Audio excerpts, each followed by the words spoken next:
नमस्कार मित्रों, मेरे इस चैनल पे एक बार फिर आपका स्वागत है।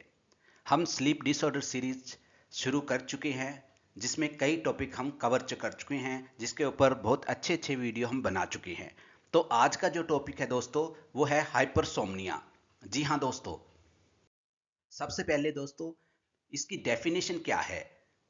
Hypersomnia refer to a sleep disorder where an individual sleeps for a prolonged period or has difficulty staying awake during the day despite having an adequate or even extended amount of night time sleep।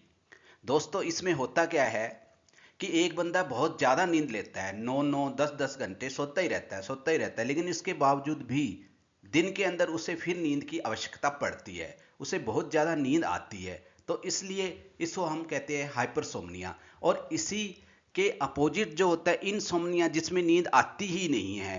तो इसके ऊपर भी हमने video बनाया हुआ है मित्रों, बहुत अच्छा वीडियो हमने बनाया है। कहीं आपको भी अनिद्रा की बीमारी नहीं है तो आप ऐसा करिए, आपसे मेरी रिक्वेस्ट है कि आप मेरे YouTube चैनल पे जाइए और वहाँ देखिए कि कितने कितने अच्छे वीडियो स्लीप डिसऑर्डर पे बने हुए हैं। तो उसमें इनसोमनिया भी एक है, आपको बहुत अच्छा लगेगा। क्योंकि अगर किसी को नींद ही नहीं आएगी तो वो किसी काम का नहीं, कहीं पे भी चले जाए, चाहे वो ऑफिस में, चाहे वो यूनिवर्सिटी में पढ़ाई करने, स्कूल में पढ़ाई करने, कॉलेज में पढ़ाई करने, चाहे वो सीए है, चाहे वो डॉक्टर है, चाहे वो इंजीनियर है, चाहे वो बिजनेसमैन है, चाहे वो पॉलिटिशियन है, चाहे वो स्त्री है या पुरुष है, कोई भी है, सबको नींद की अति आवश्यकता है। क्योंकि नींद हमारे शरीर का अभिन्न हिस्सा है दोस्तों। नींद इतनी ज़्यादा ज़रूरी है जिसके लिए हम आपको बयान नहीं कर सकते। क्योंकि नींद के दौरान ही हमारा शरीर फिर दोबारा से स्वस्थ होता है। और नींद हमारे शरीर का इतना हिस्सा है कि पूरी लाइफ में कम से कम एक तिहाई इसके अंदर जाता है। तो हम एक तिहाई हिस्सा जीवन का नींद में गुजारते हैं। इसलिए भगवान ने हमें नींद एक तोहफे के तौर पे दी है, ताकि हम फिर नया जीवन शुरू कर सकें अगले दिन। तो दोस्तों इसलिए मैंने स्लीप डिसऑर्डर सीरीज की है। यद्यपि स्लीप डिसऑर्डर बहुत बड़ा टॉपिक है, बहुत वास्ट सब्जेक्ट है, लेकिन हम धीरे धीरे करके इसमें आगे बढ़ेंगे। हमने दोस्तों स्लीप डिसऑर्डर पे कई वीडियो बना रखी है, जैसे कि मैंने कहा, जैसे इंसोम्निया डिसऑर्डर पे बना रखी है, स्लीप डिप्राइवेशन पे बना रखी है, ऑब्स्ट्रक्टिव स्लीप एपनिया पे बना रखी है, रेस्टलेस लेग सिंड्रोम पे बना रखी है, नार्कोलेप्सी पे बना रखी है, सिकार्डिक रिदम स्लीप वेक डिसऑर्डर पे बना रखी है, पैरासोमनियाज पे बना रखी है। तो हमने 7 वीडियो पहले ही बना चुके हैं। मेरी आपसे रिक्वेस्ट है, क्योंकि ये स्लीप इतनी ज़रूरी है कि एक एक चीज़ जानना बहुत आवश्यक है इसके अंदर। तो जब तक आप ये 7 वीडियो देखेंगे तो आपको बहुत अच्छा लाभ मिलेगा। ना फिर सिर्फ आप अपने दोस्तों को लाभ पहुंचा सकेंगे, अपने परिवार को, मित्र को, किसी रिश्तेदार को, सभी को इससे फ़ायदा होगा। तो मेरी ये रिक्वेस्ट है कि आप ये 7 वीडियो जाकर मेरे यूट्यूब चैनल पे ज़रूर देखिए दोस्तों। मगर आज का जो टॉपिक है मित्रों, वो है हाइपरसोमनिया। इसके कितने टाइप होते हैं? ये 2 तरह के हाइपरसोमनिया होते हैं दोस्तों। प्राइमरी हाइपरसोमनिया, यानी इसको इडियोपैथिक हाइपरसोमनिया भी कहते हैं। Not caused by other medical conditions, the person sleeps excessively but still feel unrefreshed. दूसरा दोस्तों, secondary hypersomnia caused by another disorder condition such as sleep apnea। दोस्तों इस सेकेंडरी कोज से मेरे को आपको बताना चाहूँगा कि हमने बहुत ही अच्छा वीडियो इस पे बना रखा है।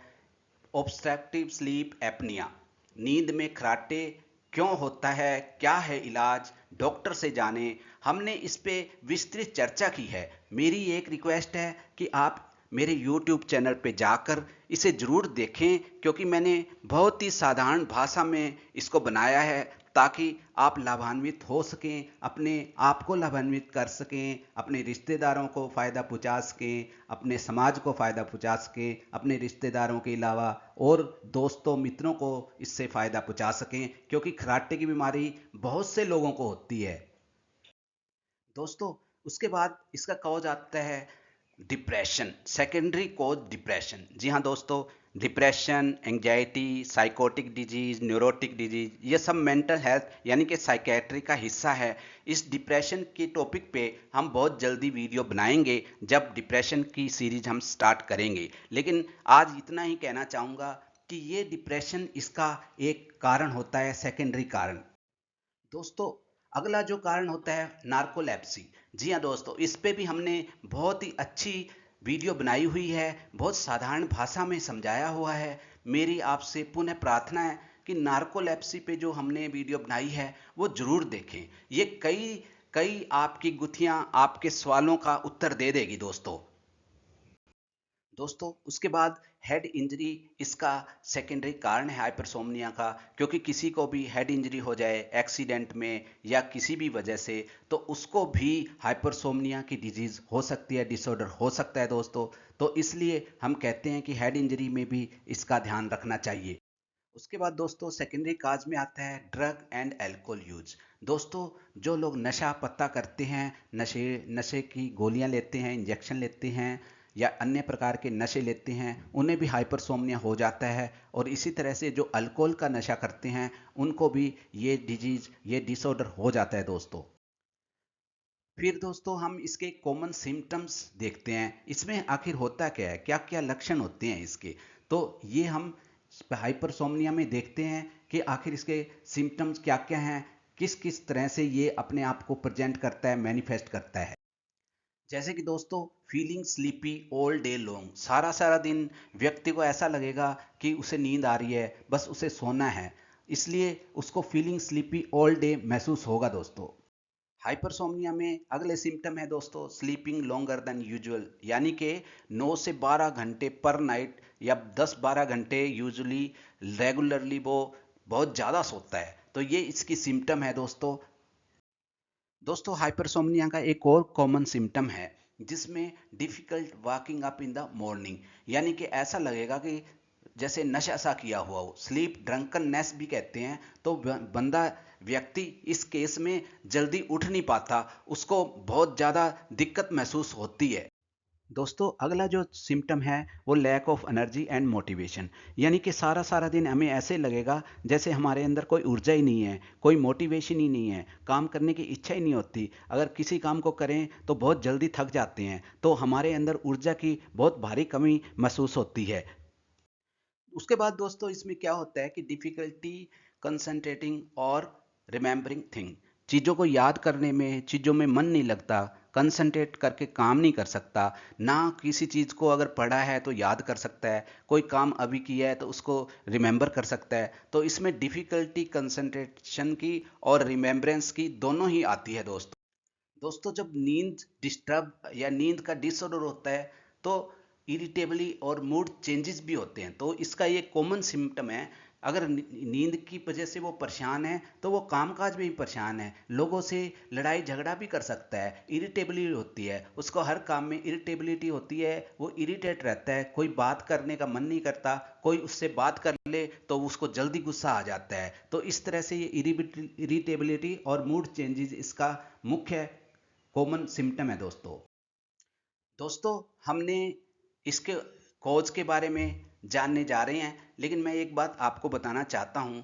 जैसे स्लीप डिप्राइवेशन पे हमने बहुत ही अच्छी वीडियो बना रखी है, क्योंकि ये भी एक इसका कारण है। अगर नींद की स्लीप डेफिसिट है तब भी हाइपरसोमनिया हो जाता है। तो मुख्य कारण क्या क्या हैं, हाइपरसोमनिया के कॉजेज क्या क्या हैं। इरेगुलर स्लीप शेड्यूल, ये व्यक्ति कभी 10 बजे सो रहा है, कभी 8 बजे, कभी कभी कभी उस शेड्यूल को फॉलो नहीं कर रहा जिसको उस डॉक्टर ने एडवाइस किया है। तो इरेगुलरिटी ऑफ स्लीप उसके शेड्यूल में शामिल हो जाती है दोस्तों। उसके बाद स्लीप डिप्राइवेशन है, न्यूरोलॉजिकल प्रॉब्लम्स हैं, substance abuse, alcohol, sedative, medical issue like thyroid disorder और स्लीप एपनिया। तो दोस्तों ये कुछ इसके कारण हैं। लेकिन मैंने जो बात बताई आपको कि इरेगुलरिटी ऑफ स्लीप अगर होगी, कभी वो 10 बजे सो रहा है, कभी 8 बजे सो रहा है, कभी 12 बजे सो रहा है, कभी उठ रहा है, उठने का भी टाइम फिक्स नहीं है, सोने का भी टाइम फिक्स नहीं है, तो इस तरह से